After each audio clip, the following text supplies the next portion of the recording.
Blog Talk Radio. Franchise pros, Stan the Man, Paul Segreto. Time to show you the way of franchising today. Hey, do you possess the spirit of an entrepreneur? Or lay your business plan down like a rug or a floor? Or maybe you have a dream of opening a chain of delis, or whatever passion lights that pilot light under your belly. Or do you want to start a business, fam, using the proven trademark from another brand? And grow together and expand like a rage of fire, from a single to a multi-unit empire. Well, pay attention to this podcast that you hear streaming in HD, so fine-tune both of your ears. And Stan and Paul lays down the law. Whether you want to be a franchisee or a franchisor, it's all about sustainable growth, the sensible franchising, proven concepts, and smart enterprising. So use your left and right side of your brain and absorb this knowledge here, franchising today. Badlands, baby. Franchising today. Sustainable growth, the sensible franchising. Franchise today. Sustainable growth, the sensible franchising. Franchise today. Franchising today. Franchising today. Yeah.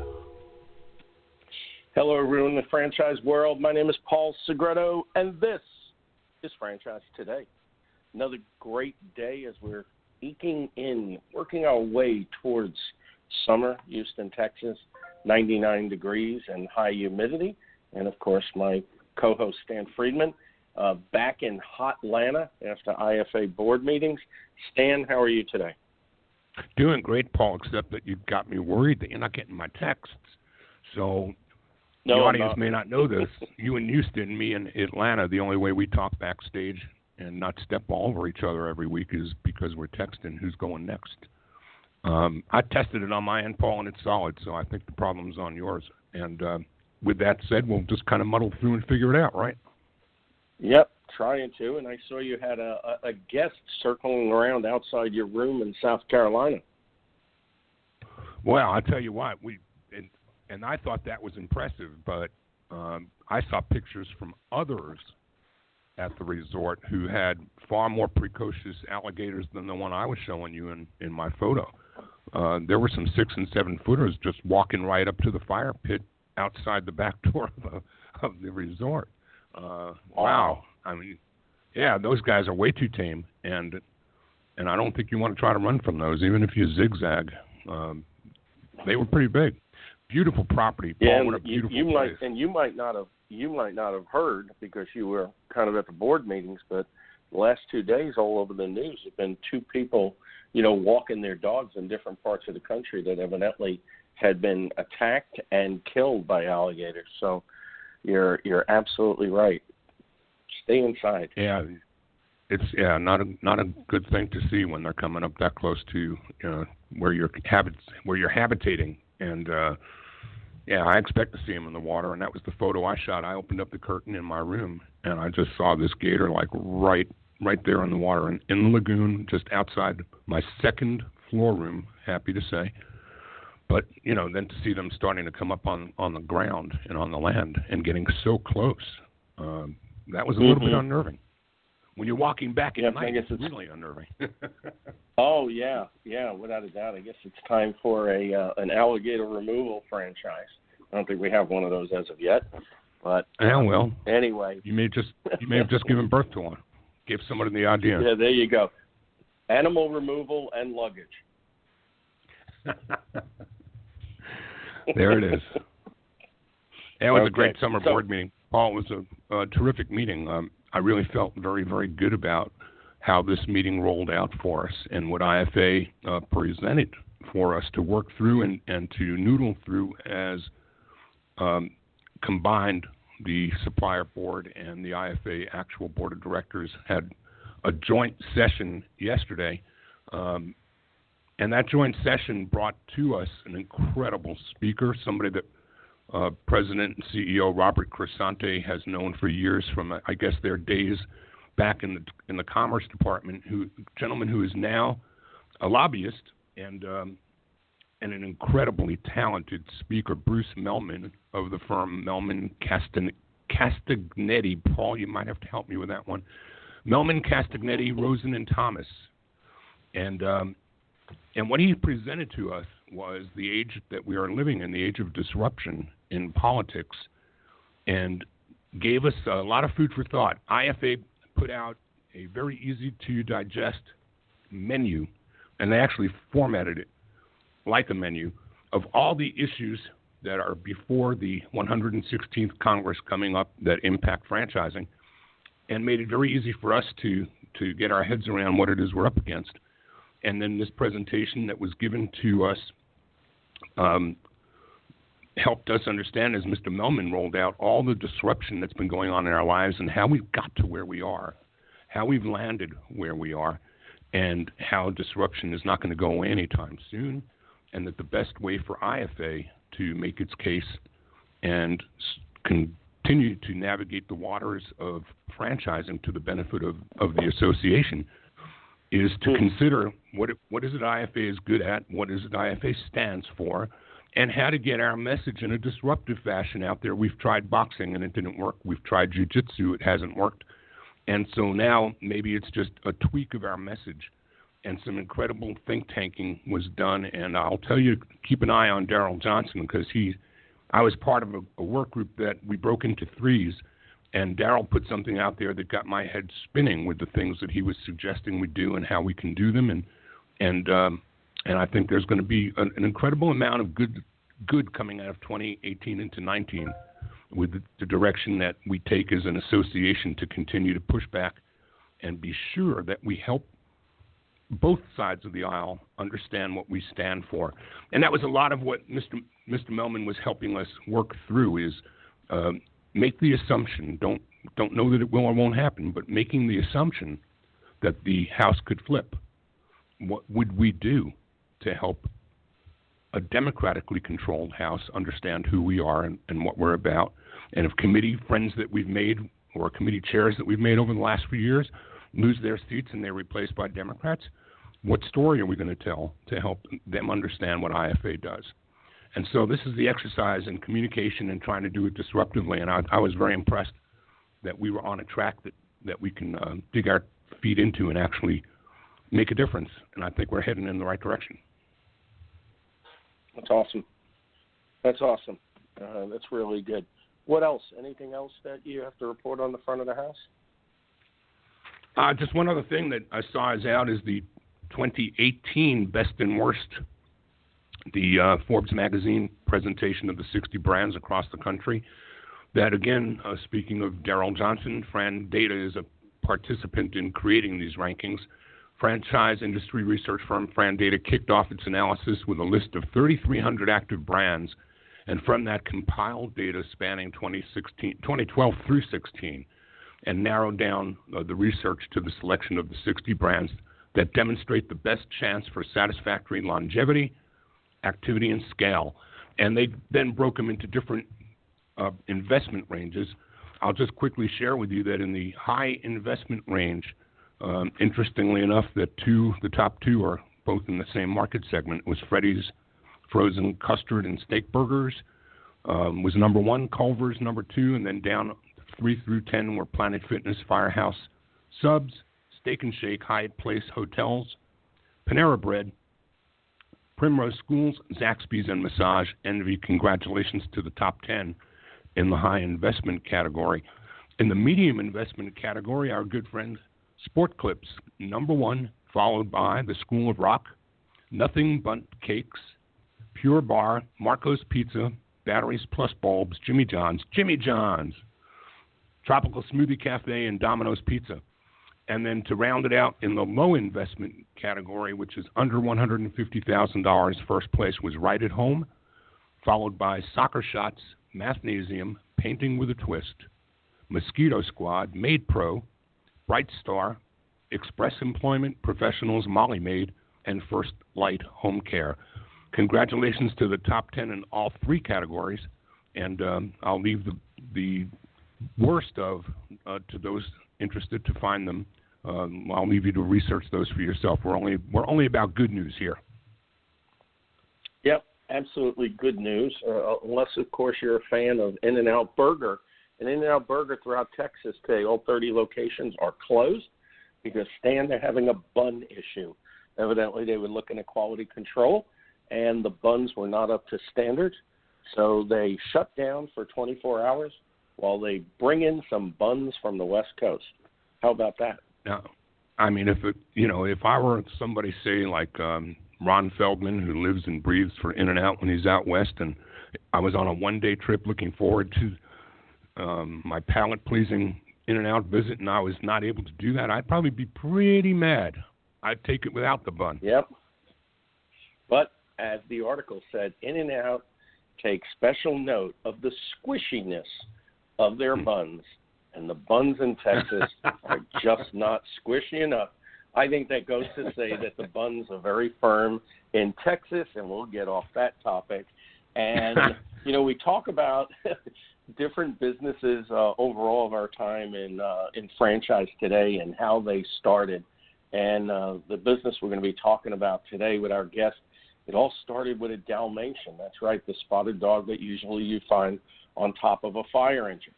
And Rob Flanagan, the president of Wag N Wash, who's our guest today, has been quoted as saying, starting a business is a big achievement for many entrepreneurs, but maintaining one is the larger challenge.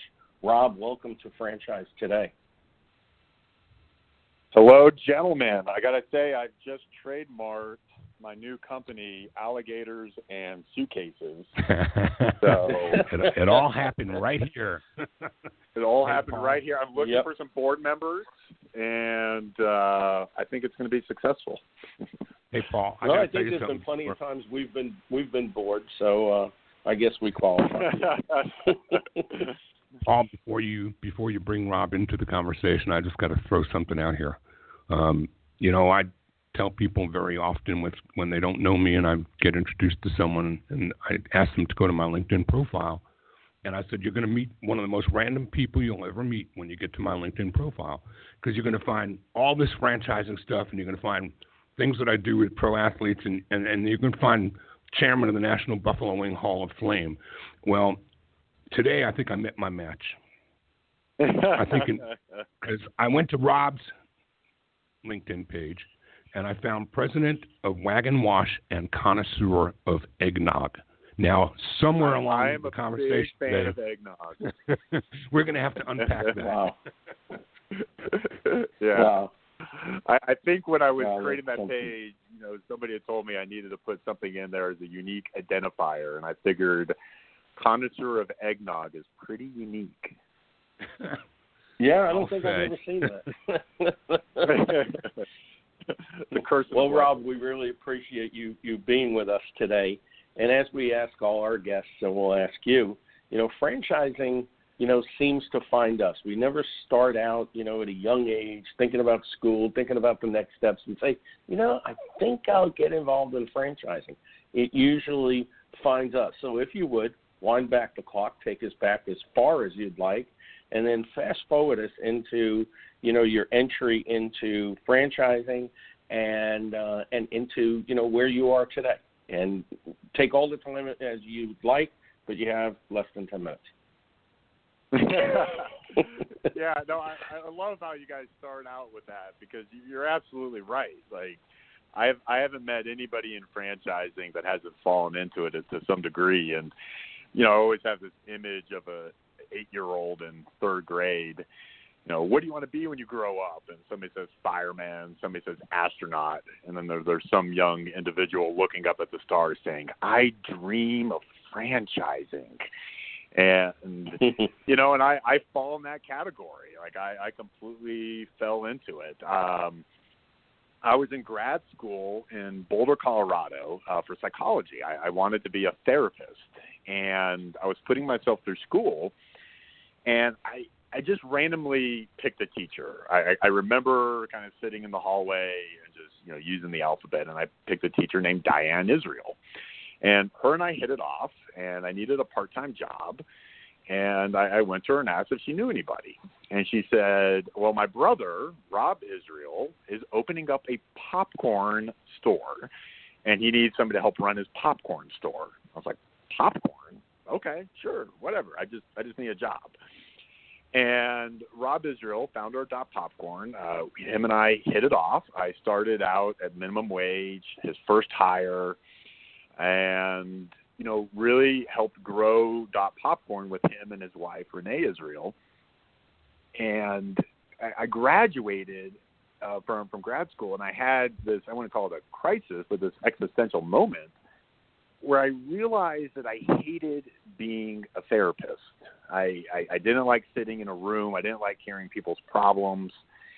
And so I decided to stick with Dot Popcorn. Really glad I did, because about a year later, we partnered with Franchise Sherpas, which was a franchise incubator that Michael Hayes had created. A lot of people would know his name. At the time, he was with Maui Wowie. He's now CEO of Teriyaki Madness. Great guy. And, you know, the Dot Popcorn concept is really launched into franchising, and I learned franchising from the ground up. I started, you know, just as a field rep, you know, opening stores, grew into director of operations. And, you know, I think it was 2014, we sold to Dippin' Dots, promoted to overseeing all of Dot Popcorn underneath the Dippin' Dots umbrella. We had about, I want to say 119 locations. We were in 4 different countries: Japan, Mexico, Chile, Oman. And, you know, you want a surreal existential moment, you know, open up a popcorn company in Oman. And it was great. It was a great gig. I learned so much about franchising. But, you know, I was kind of recognizing that my heart really lived with emerging brands. And about a year and a half ago, Dan Remus, Jeff Strauss, founders of Wag N Wash, they were interested in taking Wag N Wash to that next level. And just kind of through franchising networks and contacts, we got in touch. We were really aligned on our philosophies of franchising, and specifically business. My wife at the time was 8.5 months pregnant, and I remember they gave me the job offer, and I went to her, and I just said, this is just an amazing opportunity. I know we have a baby on the way. This can be, you know, definitely some changes. She was so supportive, and, you know, I accepted the position and haven't looked back the past year and a half. Wow, that's awesome. So I think it's fair to say that dots are a big part of your career, because you went from Dippin' Dots to a brand that started with a Dalmation, which, as we know, is full of dots. What do you think, Stan? I think it's a stretch, Paul, but it's not a bad one, but it's a stretch. It's a stretch connecting the dots. Oh, there you go. Now we got the trifecta. Now, Stan, go ahead and we got dot the your trifecta. eyes, and dot the I's. That's right. So you talk about Michael Hayes. Michael and I have been IFA friends for probably better than 20 years. I've tracked Michael's career and he mine, and it's been great knowing him and all the things that he's done and lived through in franchising. So you've come from a place where there's a wealth of experience, and you're bringing that now to a world that is one of my favorite places, because dogs are my favorite people. Tell us a little bit about some of the things that you guys are doing that kind of stand apart from this competitive set when it comes to dealing with canines and mixing it all up between food, you know, washing, cleaning, and vacationing and having fun. Yeah, so, you know, it's kind of like one of the big questions that ever comes up, you know, what makes Wag N Wash different? And, you know, we kind of look at that from 2 different lenses. From the consumer perspective, so we call our customers guests. And, you know, what we've really done is created this experience, you know, within our retail stores. So what can often be this chore of cleaning your companion, we call pets companions, and their owners are called guardians, you know, becomes this family trip fun event. And so you walk into one of our stores, and what you're first hit with is our in-house bakery. So we bake all of our deli items and our treats in-house. They haven't been sitting in some warehouse and who knows where they were made. They were baked, an hour ago, 2 hours ago. And, within our self-wash, what you'll typically see in a self-wash is it's in a back room. It's dark. It's a little dingy, dirty. And, somebody leads you back there. You wash your dog. You leave. And at Wag N Wash, it's front and center in the store. We always have a team member back there. There's no limit on how long it takes to wash your companion. And, we kind of joke that it's the most helpful, quote unquote, self-wash, on the market. Unlimited towels. We're training and talking about all the different types of shampoos that we have, really making sure that we're finding the right solution for your companion, anticipating your needs. Our team members are known as pet experts.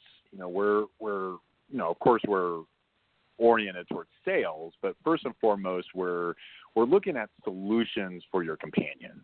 So if you come in and your companion, is having an allergic reaction or there's some kind of behavior issue, we want to understand really what's going on with your companion and then find the right solution. We're not going to guide you to the one with the highest margin or the, something that we're trying to move. We just want to make sure we find the right fit.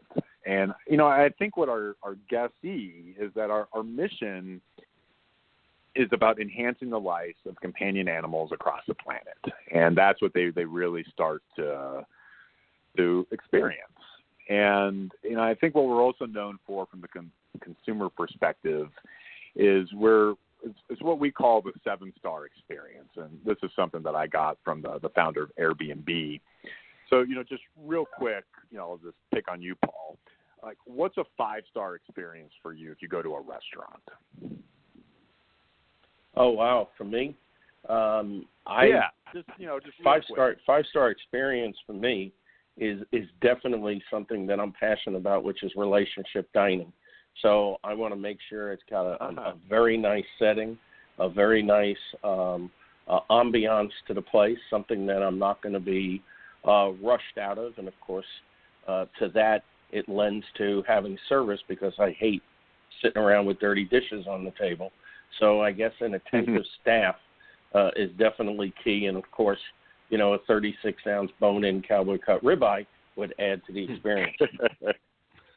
Absolutely. So then if it was possible, and everything's based on 5-star, but you start thinking of what would a 7-star experience look like? And then what would a 9-star experience and a 12-star? And you can get really far out there, So, for me, a 12-star experience, Elon Musk shows up at my house and takes me to Mars where there's a Wag N Wash. You can have a little bit of fun with it. But what it does is as you go really far out there, you come back to, well, what would a 7-star experience look like? And we do that in our training with our franchisees. We do that with our team. And our guests recognize that. So we don't like to ask, if you have any questions, let us know. We want to anticipate those questions. We don't ask, hey, can I bring that heavy bag of dog food out to your car? We automatically grab it and walk out. And if the guest doesn't want us to, they'll let us know. But a lot of times they appreciate that extra gesture. So, I think that's kind of what sets us apart from the consumer side. On the franchise side, save the franchise side for a few more minutes because we're going to come back when we're not done with the consumer side yet. We'll come back for the franchise side. I wanted to know whether that 7-star experience comes with a 7-star price tag. Are you competitively priced with your competitive set to provide that extra level of service, or do the extra stars come with a value that you pay for it? Absolutely. Yeah. So, what if you take a look at us compared to anybody in the market, whether it's franchising or not, we're always competitively priced. And really what it comes down to that 7-star experience and having the team members that are oriented that way is it comes down to training, and it comes down to culture, and it comes down to people wanting to be part of a company that's focused on something a little bit bigger than just, making the sale. So everything within our business model is accurately priced. We're not priced out of the market in any capacity. No, we're not the cheapest self-wash, but we're not so outrageously priced heavier than that we've ever come across any sort of challenges with pricing. And I'll just share some stats with the audience, because I find this to be very similar to the home care space, in that a lot of people think, God, there are so many of them. How can they all survive? But in pet care, which is also a pretty crowded space these days, and by right it should be, because 65% of U.S. households, 85 million people own pets, and the number of pets has grown to 312 million nationwide. Nearly 80% of those people viewing their pets as beloved members of the family, and those numbers are staggering, and they become more staggering when you assign dollar values to them. Over $66 billion in 2016 was spent on pet industry expenditures, and it's expected to reach $96 billion in sales by 2020. So the market space is huge, and I guess the question I asked about the 7 stars, within your competitive set, you've got plenty of room to stand apart from others without having to beat them to death with price, because there is such volume, there is such demand for what you do. Isn't that right? Yeah, that's absolutely correct. I think when the founders, Dan Remus, Jeff Strauss, it was 1999, I think the pet industry was $17 billion. And yeah, you're right. I think it was 66, 2016, expected to be $70 billion this year. And, they were kind of on the forefront of this shift in perception. For me growing up, like our dog was on a chain in the backyard. That was very normal for where we lived. And now that would almost be seen as, mistreating a companion. And they're really seen as part of the family now. And that's the organization of Wag N Wash. Well, we're going to come back in just a few minutes and talk about the franchise side of the show. But before we do that, Paul's going to help us pay some dues, right? Yep, absolutely. I was just thinking of that 5-star experience I had in New York at Katz's Deli that I believe would have been 7 stars, Stan, had you been there. You're listening to Franchise Today. I'm Paul Segreto, along with my co-host Stan Friedman. And although we are not yet in the dog days of summer, we are connecting the dots with Rob Flanagan, president at Wag N Wash. Franchise Today is brought to you by FRM Solutions, offering best-in-class CRM and document management software designed specifically for franchising. FRM empowers real-time business intelligence, communication, and collaboration between all members of the franchisor's team and prospective, as well as existing franchisees. This enables you to simply and seamlessly track, access, and manage all messages to and from prospective and existing franchisees, including text. Legal and compliance is simplified too, with FRM's document management, and even site visits can be digitally facilitated and scored with FRM. Make today you give FRM a look and assure that all of your candidate and franchisee correspondence, including text messages, are being permanently tracked and stored in candidate and franchisee records. FRM even provides state-of-the-art digital experiences for your prospective franchisees, replacing old-style virtual brochures. No long-term contracts, multiple upgrades each year at no additional cost, no excuses, just solutions on the web at frmsolutions.com. Franchise Today is also brought to you by the Franchise Foundry, where they've been bringing emerging brands to market for more than 30 years. The Foundry fosters healthy, sustainable growth for their clients, the kind that comes from experience. The Franchise Foundry provides both coaching and consulting, a hybrid approach that delivers more effective solutions for both the franchisor's corporate team as well as for their franchisees.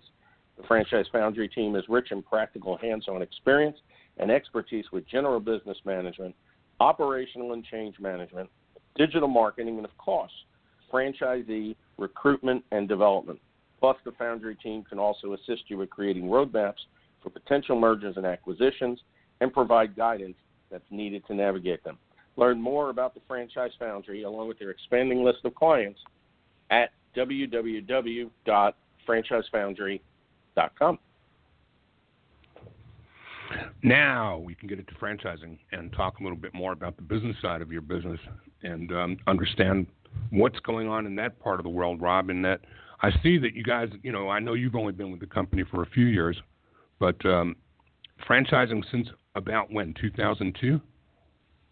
Yeah, so we have what we call very, very affectionately our Old Yeller franchisees, Catherine Davies, Highlands Ranch, and then Rich and Steve Strauss down in Phoenix.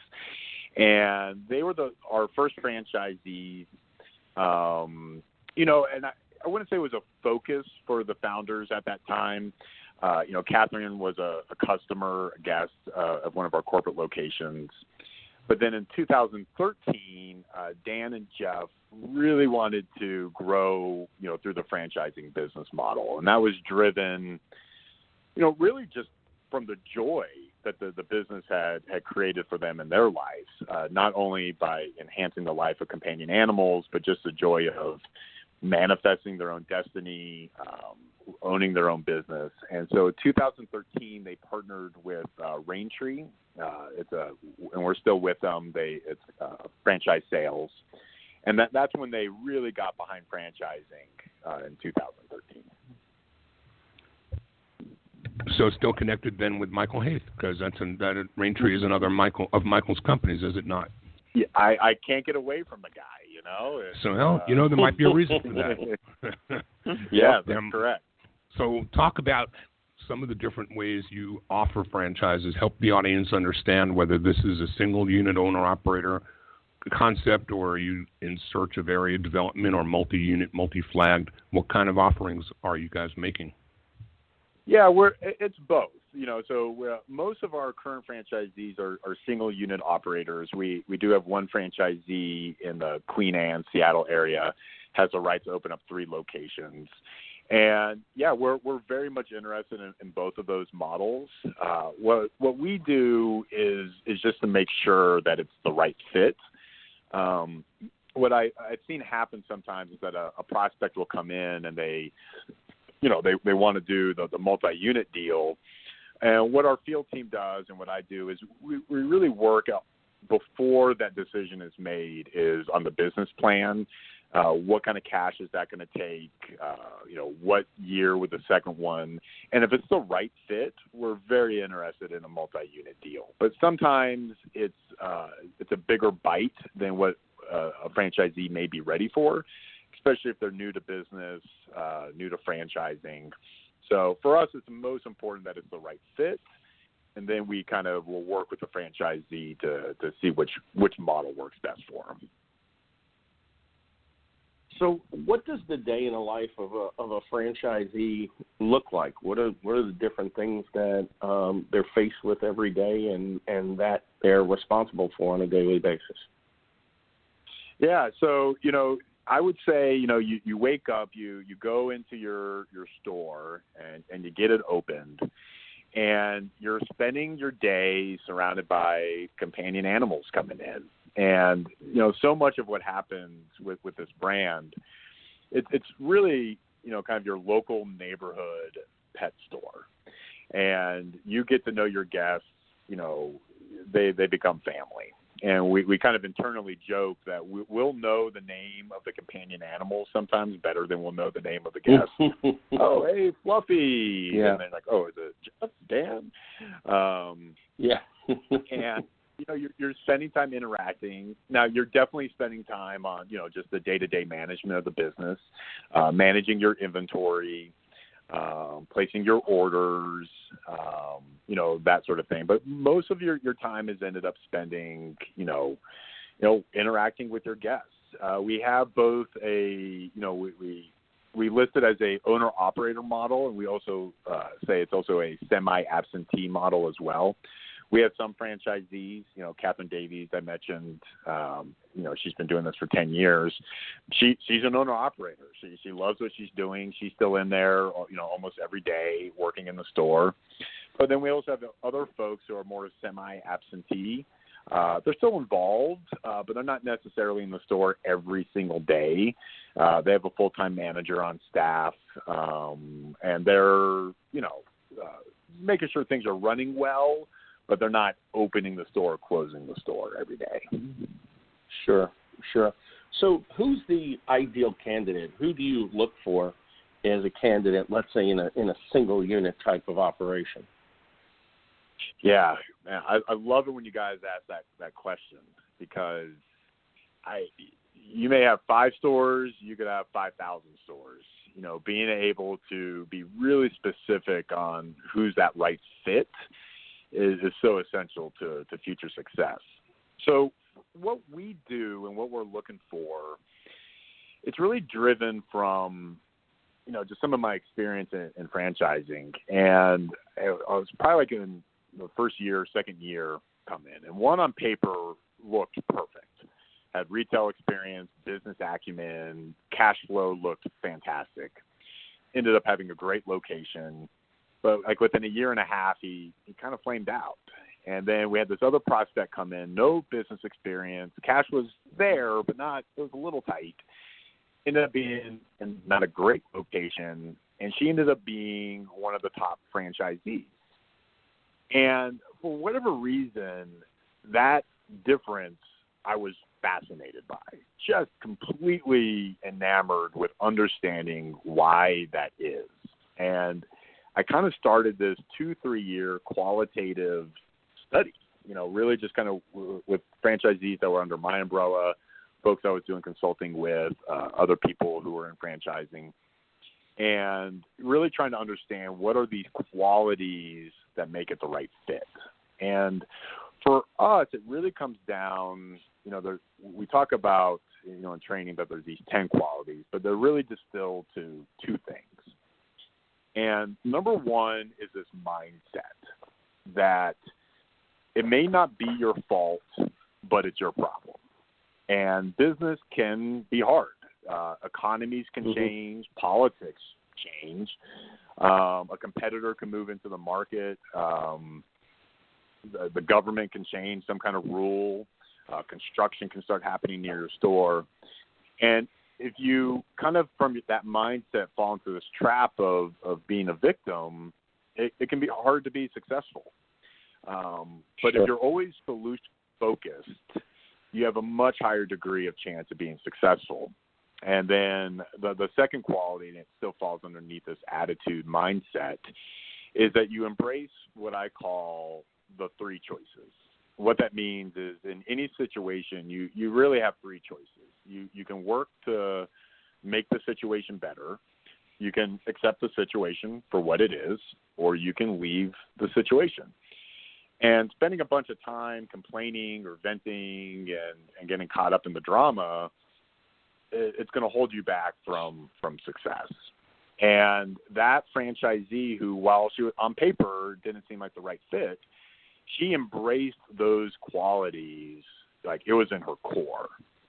So what we do on, when we're trying to find that right fit is first we really, really use personality surveys. We use the DISC personality survey. We're partnered with a gentleman named Steve Gavatora. He does a bunch of training with our team just on personality and communication styles. We do that survey with a prospect before they even come in so we can understand the best way to communicate with them. And I think the other thing we do, it's usually called an executive interview. We call it an expectation chat, and ours it's long. It's about 4 to 5 hours long.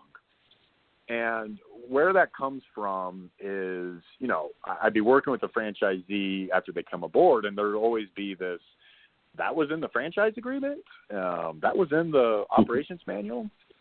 And, you got to be honest, like the franchising relationship it's the most unique relationship I've ever come across, and I think on the planet. It's essentially a 10-year, usually typically minimum 10-year deal, and it's a 10-year marriage. And you're making this partnership with somebody where you've been face-to-face with them maybe 2 or 3 days, depending on how long your discovery day is. So we really spend a lot of time on the discovery day and then into that expectation chat, really talking about expectations. And I go through the franchise disclosure documents, and I get into some of the fine print. I talk about expectations on support. I talk about, if your point of sale machine goes down, who's going to fix that? Is that us? Is that you? Mm-hmm. What's your expectations on marketing? I mean, we get into the weeds a little bit. But what I have found is that by having that dialogue about expectations is that after the agreement is signed and we're starting the partnership, we're on the same page. We both sides, the franchisor and the franchisee, know what it takes to be successful. And so the kind of a long-winded answer to your question is we're really looking at this attitude first and foremost, and we're doing everything we can to talk about expectations so that when we get into it, we're all on the same page. Can we talk about item 19 and financial performance representations? What kind of established guidelines do you provide? Because when you're talking about leveling the playing field between expectations and reality, what better than a financial performance representation to set the pace for what the expectations should look like? Yeah, I've always, when it comes to the item 19, and we're all kind of regulated by, different policies, and I wish legally, you could just give every single bit of data possible and say, here's the numbers that the story tells. But I get it. We want to protect. We don't want anything to be misleading. What we do in our item 19 is we provide as much detail as we possibly can on the unit economics. So typically you'll see AUV, you'll see some growth. We break that down into stores open from 18 months to 2 years, 2 to 5 years, and then 5 to 10 years. And we provide a very, very detailed P&L statement from the corporate locations. And the corporate locations are treated just like franchisees. And, and really what that's driving from, especially for Wag N Wash, it's not a low cost of entry franchise. So we really want to make sure that any kind of prospect can look at those numbers and see the strength of the bottom line and understand that relationship between the item 19 and then the item 7. I want them to be able to see the trajectory of their business. This is what it's going to look like in the beginning. Here's what it's going to look like, year 1, year 2, and then getting into being a veteran location. And you've got a disparity, too, in the size of the footprint. So can you talk about the differences between the revenue potential from, say, the bakery to the grooming or the retail side of the business and how that menu mix looks? Yeah, so, what really happens on the retail footprint, a lot of it's driven by what's available real estate in the area. We have some stores that are over 5,000. We have a store in Redmond, Washington. I'm doing it off the top of my head. I think it's around 2,600, maybe 2,700. And, what we've seen is that, we can really exist in any of those spaces. If it's a bigger space, the build-out cost is going to be more. You're carrying more inventory. There's more build-out costs, that sort of thing. The bakery is usually around 3% of the sales. But our bakery, it's not a direct correlation to that bottom line component. What we talk about in terms of the bakery is that it's this part of the brand, and it's really part of the experience. And what I'll kind of reference is, you go into a Nordstrom's and they have somebody playing a grand piano. Now, there's no direct correlation between somebody playing a grand piano and maybe buying another pair of pants or a shirt, but it's something that adds to the experience of shopping in that location. And that's what our bakery is doing. Your companion's having a birthday, we're going to make a special deli birthday cake for them. All these treats are being made fresh in-house, and it's really what draws people in. It just happens to be a lower cost item, so the percentage is going to look lower in terms of a percentage. Pet food is typically around 43 to 50%, depending on the store, and then grooming and self-wash is the rest of the net revenue. You know, as we promoted today's show, it all started with a Dalmation. I referred to two important phrases off your website: real motivation and real dedication, and certainly should be the order of business, as those two very, very important buzz phrases, so to speak, appear to be at the core of the brand's growth. And, of course, part of that also extends into, training and support. So if you could, encompassing all of what I just said, tell us a little bit about how culture is a driving force within the organization and how that starts out with training and support. Yeah. So culture, everybody talks about culture, and everybody knows Peter Drucker's quote that culture eats strategy for breakfast or for lunch. Mm-hmm. And I think, you guys have, I'm sure have come across this as well, is that, there's a lot of companies and brands out there where they have some beautiful mission statements and value statements. But, I always say that culture, if they're just words, it doesn't matter. You got to see it in the behavior and the actions.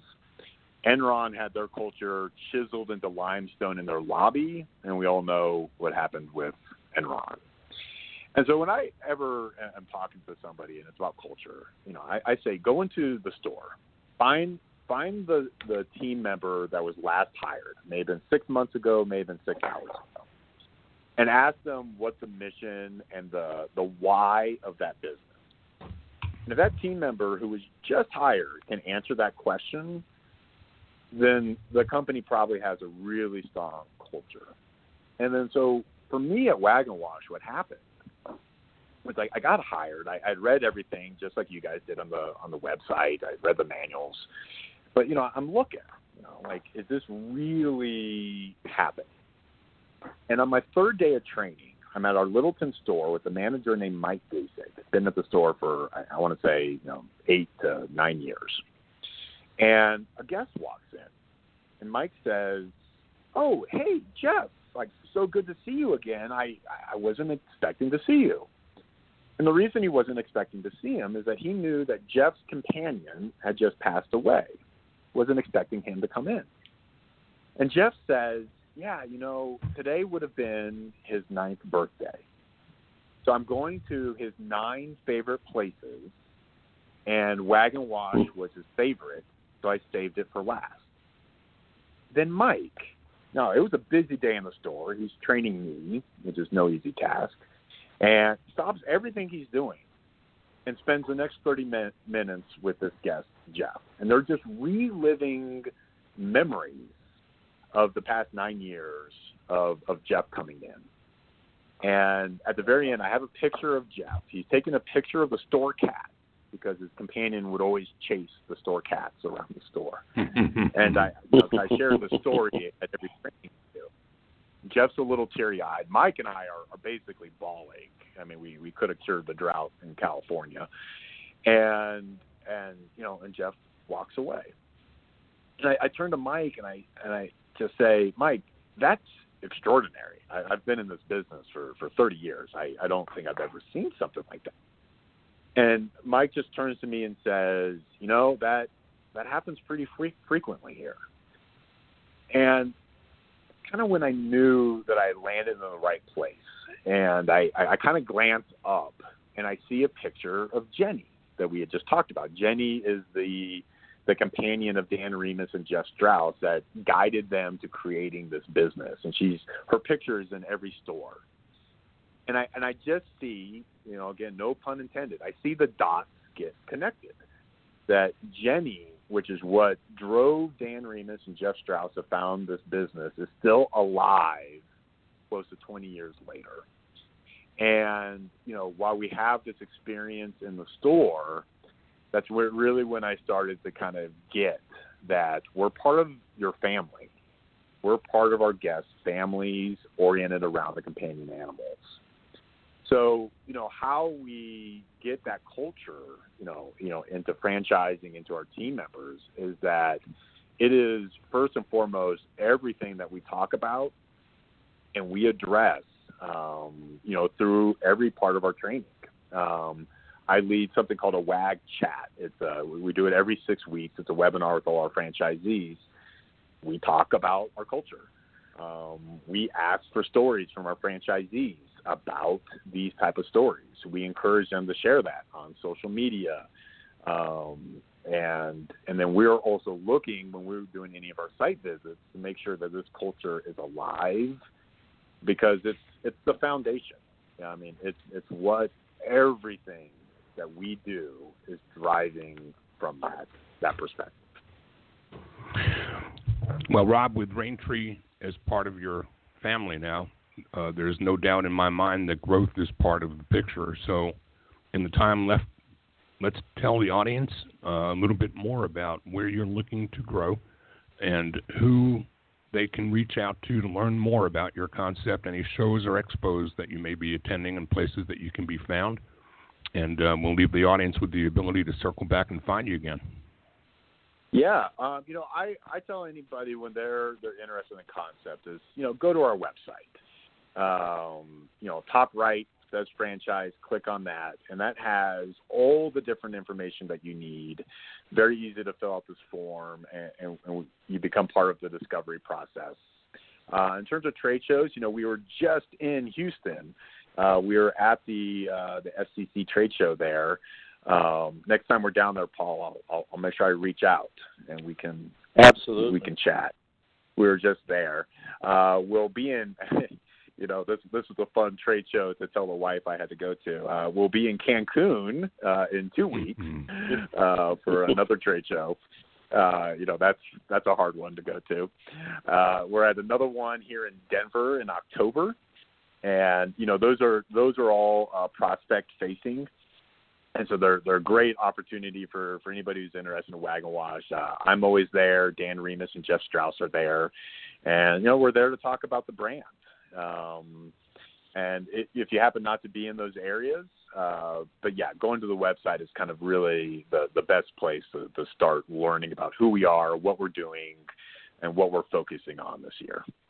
And footprint-wise, are you going to be growing this regionally? Or sounds like a little bit of international mixed in there as well, but where's your focus points for concentration? Where are you developing and looking to develop over the next 1 to 3 years? And what are you planning to hit in terms of projections from units open and operating today versus 1 to 3 out? Yeah, we have some what we call hot markets that we're focused on: Portland, Seattle, Phoenix, Houston, Atlanta, Charlotte, the Raleigh area, Washington, D.C., and then up towards Boston. And those are kind of the areas that we're focused on. And really those areas are just, really are showing a lot of strength and growth in the pet industry. But that being said, if there's the right fit and the right location in the area outside of those markets, we're, of course, interested in those as well. And then what was the second part of the question in terms of the footprint? Yeah, well, no, just how many units you're looking to add to how many flags you're going to fly between now and 1 to 3 out? Yeah, so we're at 17 locations right now. We'll be at 19, I think, in the next month or two. We have a store opening in Broomfield, Colorado, end of July, and then one in Lakeville, Minnesota, right outside of Minneapolis, probably October. And then what we're on track for is we're looking to get to 30 locations, within the next couple of years. And, again, growth is paramount to any brand. It helps existing locations grow their net sales and their EBITDA. But, for us, and most importantly, it's always about that right fit. Pretty fortunate with Dan and Jeff. They're very motivated by growth, but they've been very clear from the very beginning. They're not interested in growth just to have a growth number out there. It's got to be 30, but it's got to be the right fit. And if it ended up being 23, but that's 3 people and that's the right fit, that's what they're motivated by. Well, it's the right stuff. It's what we always continuously talk about here, which is sustainable growth and sensible franchising. Rob, I want to thank you for joining us today, sharing with the audience. It's not only been informative, but we've had a little bit of fun as well. Thanks so much for joining we Paul had today. Some fun. I look forward to seeing you guys at all the many different trade shows and franchising things. And, just real quick, I just want to say thank you to you both. I'm a bit of a fan, but I've been listening to your podcast for a really long time. It's always been one of the goals of mine to chat with you gentlemen. And your podcast was really, really helpful, especially when I first got into franchising. It's a great resource. I think it's kind of clear in the way I talk about it. I love franchising. I just think it's this amazing business model. And you guys are just doing great work getting the word out to the public, and you're making franchising better. And just thank you guys for taking the time to do that. Well, thank you for sharing. That checks in the mail. Yeah, absolutely. Well, I'm going to get back to my new concept, alligator and suitcase. So I'll be on the lookout for it. Yeah, save us each a board seat, okay? Yeah, there you go. There's plenty open at Thanks, this Rob. point. Appreciate it. Thanks, gentlemen. Appreciate it. Have a great day. Thank you. Bye-bye. Yeah, take care. Bye. Well, Stan, that was really neat. And really, thank you, Rob, for those very, very kind words. It's kind of what Stan and I, look forward to every week as we give back to franchising. Just one of the ways of giving back, but of course, it's always nice to have somebody sing that praise. Every once in a while, it's very nice. Well, it feels good, and you know what? I don't know that there's an hour in the week that I enjoy more than what we do here, Paul. So it cuts both ways. Yeah, absolutely. So I have one takeaway, Stan. What do you call, what's another way to refer to washing a Dalmatian? Dip and dot. I was going to say spot removal. Spot removal. I had a memory here during this hour that my very first dog was a Dalmatian, and man, they were crazy. Those dogs are fired up with energy. His name was Wag W-A-G, but his name on his papers was Wagner's Domino. So right back to the beginning with the end in mind. I guess we can end with the beginning in mind. We're still dotting along as we go here, talking about dots. Still dotting the I's, crossing the T's, and creating a domino effect along the way. Okay. My name is Paul. It's a good thing we're about. It's a good thing we're about out of time, Paul. This was fun. Paul Segreto, listen, wishing you what? We did all this without the ability to even communicate. So that was even more. I know that. That was really good. My name is Paul Segreto, wishing you the best, the very best, in this great thing called franchising. And Franchise Today is out. Take it home, man. Franchise pros, Stan the man, Paul Segreto. Time to show you the way of franchising today. Hey, do you possess the spirit of an entrepreneur? Wanna lay your business plan down like a rug or a floor? Or maybe you have a dream of opening a chain of delis, or whatever passion lights that pilot light under your belly. Or do you want to start a business, fam, using the proven trademark from another brand? And grow together and expand like a rage of fire, from a single to a multi-unit empire. Well, pay attention to this podcast that you hear and streaming in HD, so fine-tune both of your ears. And Stan and Paul lays down the law. Whether you want to be a franchisee or a franchisor, it's all about sustainable growth, the sensible franchising, proven concepts, and smart enterprising. So use your left and right side of your brain and absorb this knowledge here, franchising today. Badlands, baby. Franchising today. Sustainable growth, the sensible franchising. Franchise today. Sustainable growth, the sensible franchising. Franchise today. Franchising today. Franchising today. When you're part of a military family, you understand sacrifice and support. So at American Public University, we honor your dedication by extending our military tuition savings to your extended family. Parents, spouses, legal partners, siblings, and dependents all qualify for APU's preferred military rate of just $250 per credit hour for undergraduate and master's level programs. American Public University. Value for the whole family. Learn more at apu.apus.edu/military.